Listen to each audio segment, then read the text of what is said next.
बघा, वर्ग 12वा, प्रकरण क्रमांक 1, विषय इतिहास, युरोपातील प्रबोधन आणि विज्ञानाचा विकास.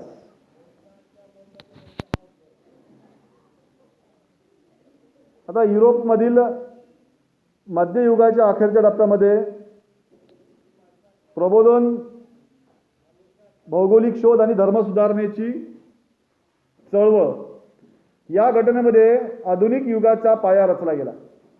बघा, युरोपमध्ये मध्ययुगाच्या अखेरच्या टप्प्यात प्रबोधन, भौगोलिक शोध आणि धर्म सुधारणेची चळवळ या घटनांमुळे आधुनिक युगाचा पाया रचला गेला आणि या काळाला प्रबोधन युग असं म्हणतात. या काळाला काय म्हणतात? मग या काळामध्ये काय झालं तर या काळामध्ये कला, स्थापत्य, तत्वज्ञान इत्यादी क्षेत्रामध्ये प्राचीन ग्रीक व रोमन परंपरांचे पुनरुज्जीवन घडून आलं. बघा, या काळात कला, स्थापत्य आणि तत्वज्ञान इत्यादी क्षेत्रामध्ये प्राचीन ग्रीक व रोमन परंपरांचे पुनरुज्जीवन घडून आले. मात्र प्रबोधन म्हणजे केवळ प्राचीन परंपरांचे पुनरुज्जीवन नव्हते. प्रबोधन कशाला म्हणायचं? फक्त प्राचीन परंपरांचं पुनरुज्जीवन म्हणजेच प्रबोधन का? तर प्रबोधनाने सर्वांगीण प्रगतीला चालना दिली. प्रबोधनाने सर्वांगीण प्रगतीला चालना दिली व नवयुगाची सुरुवात झाली. प्रबोधनाने सर्वांगीण प्रगतीला चालना दिली, त्यानंतर नवीन युगाची सुरुवात झाली. हे म्हणजे प्रबोधन.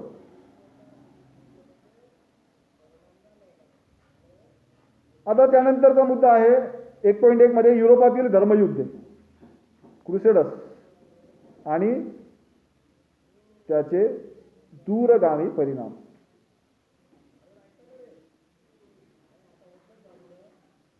तर जेरुसलेम आणि बेथेलहॅम ही शहरे ज्यू, ख्रिश्चन आणि इस्लाम या धर्माच्या अनुयायांसाठी अत्यंत पवित्र आहेत.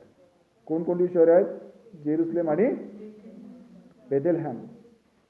11व्या शतकात ही शहरे इस्लामी सत्ताधीशांच्या ताब्यात होती. 11व्या शतकाचा जर विचार केला आपण तर 11व्या शतकामध्ये ही शहरे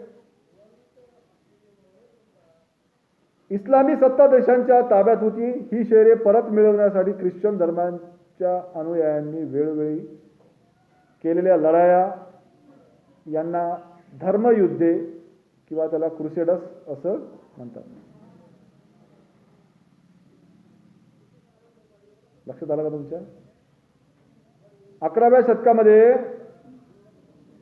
जेरुसलेम आणि बेथेलहॅम ही शहरे इस्लामी सत्ताधीशांच्या ताब्यात होती. ही शहरे परत मिळवण्यासाठी ख्रिश्चन धर्माच्या अनुयायांनी वेळोवेळी केलेल्या लढायांना धर्मयुद्धे असे म्हणतात. आलं लक्षामध्ये? या धर्मयुद्धांना पाठिंबा कोणी दिला तर मध्ययुगात धर्मयुद्धाच्या कल्पनेने युरोपमध्ये सामान्य जनता भारावून गेली होती.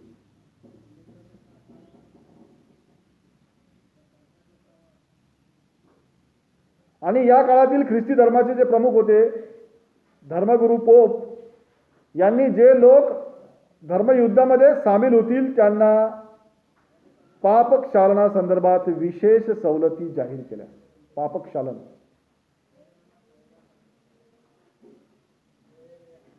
आणि म्हणून मग जनतेने काय केलं की या धर्मयुद्धामध्ये मनापासून सहभाग घेतला. कारण पापक्षालनामध्ये त्यांना सवलती देण्याची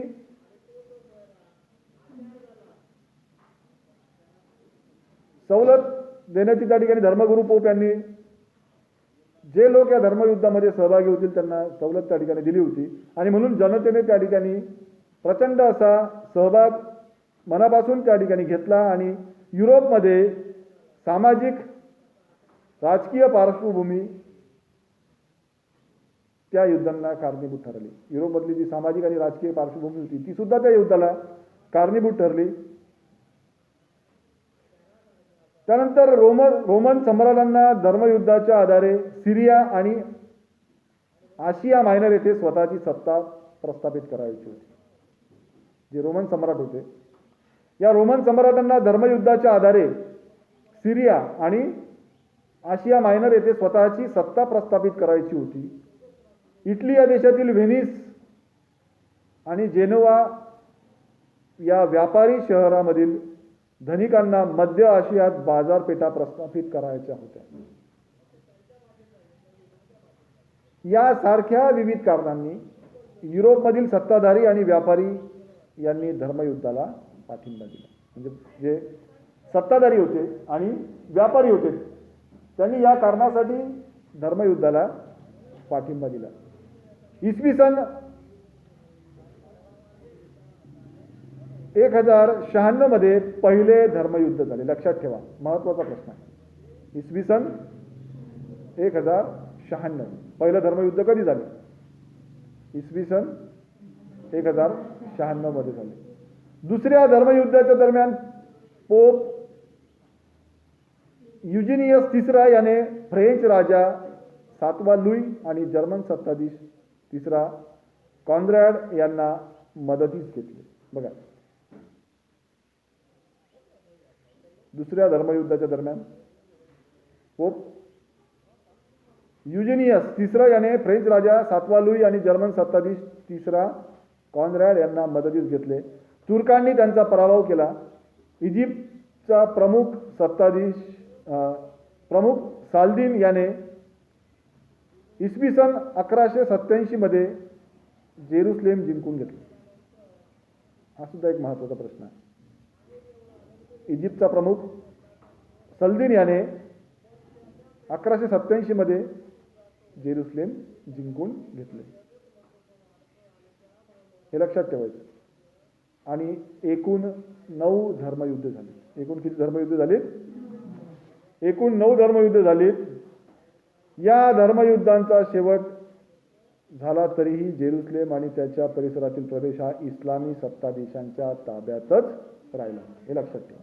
एकूण 9 धर्मयुद्ध झाली. 9 धर्मयुद्ध होऊन सुद्धा जेरुसलेम आणि त्याच्या परिसरातील जो प्रदेश होता हा प्रदेश इस्लामी सत्तांच्या ताब्यात राहिला होता. मग एवढं करून सुद्धा या धर्मयुद्धाला अपयश आलं. अपयश येण्यामागची काही कारणे आहेत. युरोपीय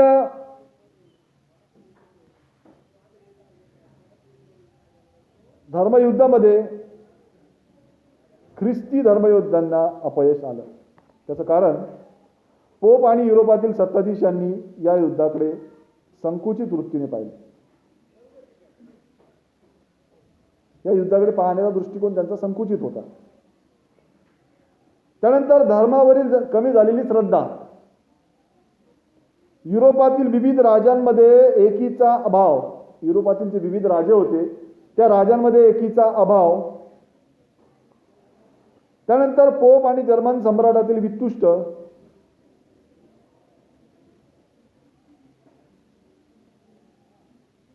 बायझँटाईन सम्राटांच्या सहकार्याचा अभाव या बाबी धर्मयुद्धाच्या अपयशास कारणीभूत होत्या. तुम्हाला प्रश्न विचारला जाऊ शकतो की धर्मयुद्धाच्या अपयशाची कारणे कोणती? तरी वरील सर्व कारणं धर्मयुद्धाच्या अपयशासाठी सांगितली जातात. आता या धर्मयुद्धाचे परिणाम काय झाले? तर काही इतिहासकारांच्या मध्ये धर्मयुद्धांमध्ये सरंजामशाहीचा अस्त झाला. काही इतिहासकारांच्या मध्ये या धर्मयुद्धामध्ये जे सरंजामशाही होती त्या सरंजामशाहीचा अस्त झाला. लोकांची पोपवरील श्रद्धा कमी झाली. मध्य आशियाबरोबर वाढलेल्या व्यापारामुळे इटली आणि जर्मनीतील शहरांना नवी क्षेत्रे खुली झाली. नवा व्यापारी वर्ग त्या ठिकाणी उदयास आला. हे परिणाम आहेत, धर्मयुद्धांचे परिणाम आहेत की इटली आणि जर्मनीतील इतर शहरांना नवी क्षेत्र खुली झाली. नवा व्यापारी वर्ग तिथे उदयास आला.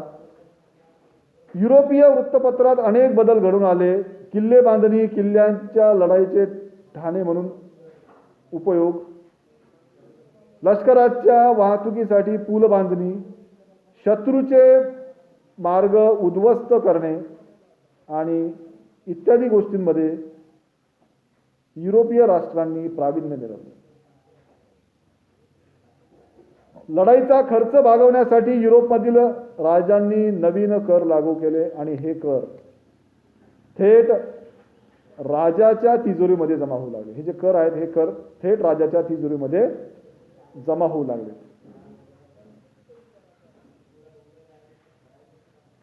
त्यानंतर युरोपीय लोकांना अपरिचित असलेल्या वनस्पती, फळे, अत्तरे, पोशाखाचे वेगवेगळे प्रकार, साखर, सुती व रेशमी कापड, मसाल्याचे पदार्थ, औषधी इत्यादी गोष्टी परिचित झाल्या. धर्मयुद्धाच्या काळात अरबांशी आलेल्या संपर्कातून युरोपीय राष्ट्रांचा अनेक नवीन विषयाशी संपर्क आला. रसायन, संगीत, व्यापार या क्षेत्रातील अनेक अरबी शब्द युरोपीय लोकांनी आत्मसात केले. अनेक अरबी शब्द युरोपीय लोकांनी आत्मसात केले.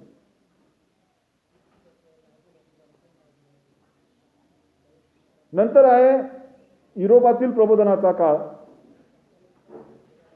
तर 14वे शतक हा प्रबोधनाचा आरंभ. लक्षात ठेवा, 14वे शतक हा प्रबोधनाचा आरंभ, तर 15वे व 16वे शतक हा प्रबोधनाचा उत्कर्ष काळ समजला जातो. लक्षात ठेवा, म्हणजे 14व्या शतकामध्ये प्रबोधनाचा आरंभ झाला आणि 15 आणि 16वे शतक हे प्रबोधनाचा उत्कर्ष काळ समजला जातो. आणि या 300 वर्षात बुद्धिवाद आणि वैज्ञानिक विचारसरणीवर आधारित असलेल्या संस्कृतीचा पाया घातला गेला. हे जे 3 शतक 300 वर्ष, या 300 वर्षामध्ये बुद्धिवाद आणि वैज्ञानिक विचारसरणीवर आधारित असलेल्या संस्कृतीचा पाया घातला गेला. या कालखंडामध्ये माणसाच्या बुद्धीला, प्रतिभेला आणि जीवन पद्धतीला नवी दिशा मिळाली. विश्वाची रहस्य वैज्ञानिक पद्धतीने कशी उलगडता येतात हे समजून घेण्यात लोकांना स्वारस्य निर्माण झाले. काव्य, नाटक, साहित्य इत्यादी क्षेत्रांमध्ये आजवर दुर्लक्षित राहिलेले विषय हाताळण्यात येऊ लागले. विज्ञानात नवे नवे प्रयोग करण्यास सुरुवात झाली. विश्वाच्या अस्तित्वाचा विचार करताना पूर्वी ईश्वर हा केंद्रबिंदू होता, आता मात्र मानव हा या विचाराचा केंद्रबिंदू बनला. बघा, विश्वाच्या अस्तित्वाचा विचार करताना पूर्वी ईश्वर हा केंद्रबिंदू होता, आता मात्र मानव हा विचारांचा केंद्रबिंदू बनला. यालाच मानवतावाद असे म्हणतात. म्हणजे मानव हा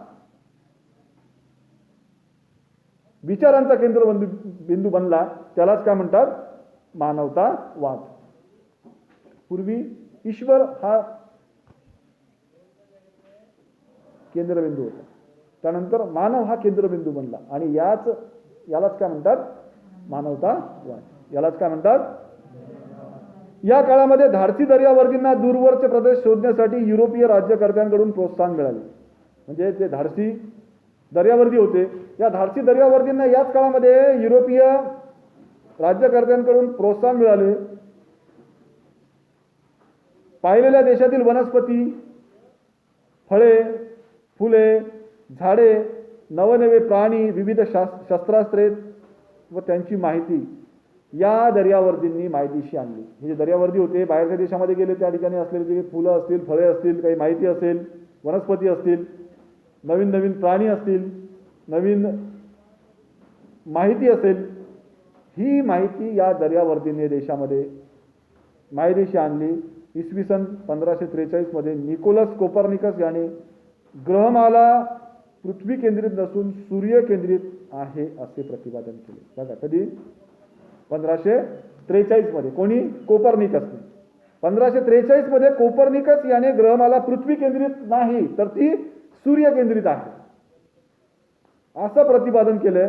त्यानंतर 1609 मध्ये गॅलिलिओने अधिक सुधारित दुर्बीण तयार केली. बघा, 1609 मध्ये गॅलिलिओने अधिक सुधारित दुर्बीण तयार केली आणि या दुर्बिणीमुळे खगोल संशोधनाला गती मिळाली. जेव्हा 1690 मध्ये गॅलिलिओने सुधारित अशी दुर्बीण तयार केली, त्यामुळे काय झालं की या दुर्बिणीमुळे खगोल संशोधनाला गती मिळाली. कोपर्निकस आणि केपलर यांच्या संशोधनाला गॅलिलिओने वैज्ञानिक पद्धतीच्या आधारे पुष्टी दिली. यामुळे भौतिक विज्ञानाच्या क्षेत्रातील संशोधनामध्ये चालना मिळाली. गॅलिलिओ 1564 ते 1642.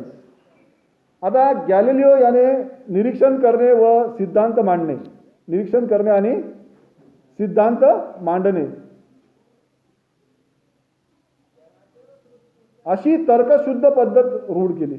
त्यामुळे गॅलिलिओला आधुनिक प्रायोगिक विज्ञानाचा जनक म्हणतात. गॅलिलिओला आधुनिक प्रायोगिक विज्ञानाचा जनक असे म्हणतात. भिन्न वजनाच्या वस्तूंच्या खाली पडण्याचा वेग सारखाच असतो या सिद्धांताची सत्यता गॅलिलिओने पिसाच्या झुकत्या मनोऱ्यात प्रयोग करून पटवून दिली. यामुळे जड वस्तू हलक्या वस्तूच्या मानाने अधिक लवकर खाली पडेल हे ॲरिस्टॉटलचे मत खोडले गेले, की जी जड वस्तू आहे ती हलक्या वस्तूच्या तुलनेत लवकर खाली पडेल असं आपल्याला ॲरिस्टॉटलने सांगितलं होतं. हे ॲरिस्टॉटलचं मत त्याने त्या ठिकाणी खोडून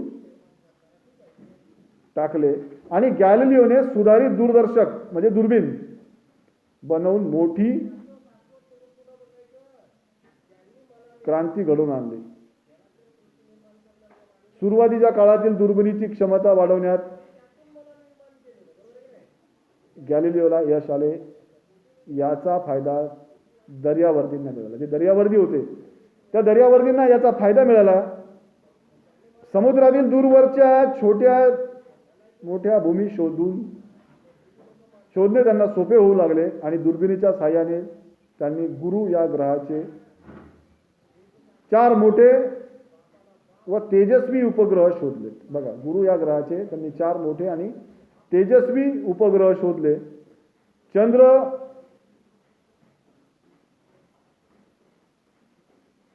गुळगुळीत व स्वयंप्रकाशी असल्याचे ॲरिस्टॉटलचे मत गॅलिलिओने साधार खोडले. गॅलिलिओचं असं म्हणणं होतं की चंद्र स्वयंप्रकाशित आहे. चंद्र हा स्वयंप्रकाशित आहे. परंतु जेव्हा या दुर्बिणींचा शोध लागला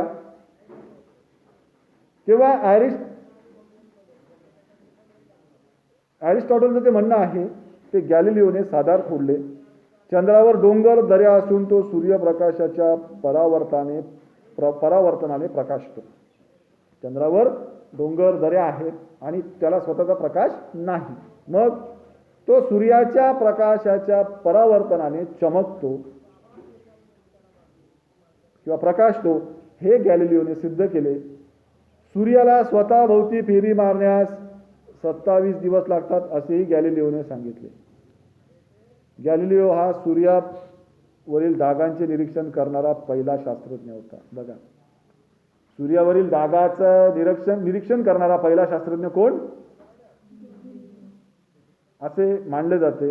आणि गॅलिलिओच्या आधी अनेक शतकापूर्वी सूर्यावरील डागांचा उल्लेख भारतातील वराहमिहिर यांनी लिहिलेल्या बृहत्संहिता या ग्रंथात आढळतो. हेही लक्षात घेण्याजोगे आहे.